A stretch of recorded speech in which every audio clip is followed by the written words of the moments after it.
So I'm helping troubleshoot the variable price barcode parser, and the labels that we are working with are these. So here's the first label, and you can see the name of an item is Rancho Allegro Seasoning. And the first thing I want to point out is that this label, or the barcode rather specifically, is not unique. Let me demonstrate. Here's a different item, and you can see that the barcode, the 7 digits are all the same, right? So you have 2 followed by a bunch of zeros, and you have 2 followed by a bunch of zeros. So that limitation means that on Clover, you would only be able to set up just general item, not specific item. And the way to fix that would be to make these labels to print unique product codes. So the first 6 digits would need to be unique to this item. And until that happens, this is the best we can do. So we're using the app called Variable Price Barcode Parser. That's the step number 1. And we want to make sure that this configuration is complete. And to do this piece, what we want is we want to go to the app called Device Settings.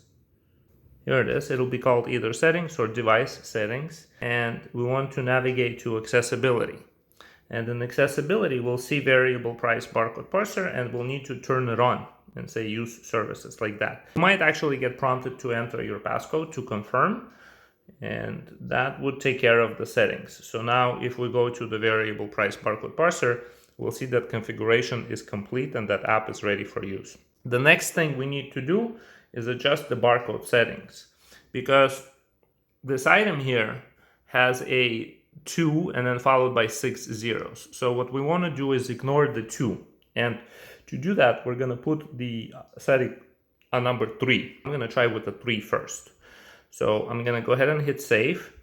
And now we have the configuration set to 3. And the last step I'm going to do is go to the app called Inventory. Here it is. So we cannot have duplicates. So I'm going to search for 1, 2, 3, 4, 5, 6, right?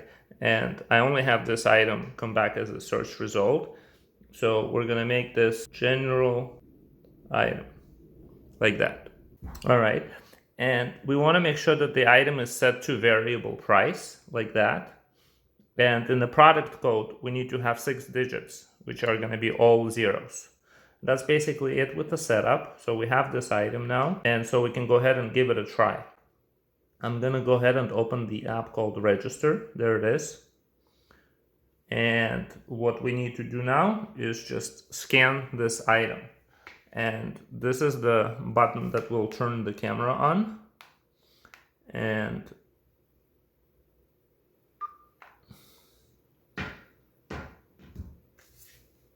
there it is. It found the item.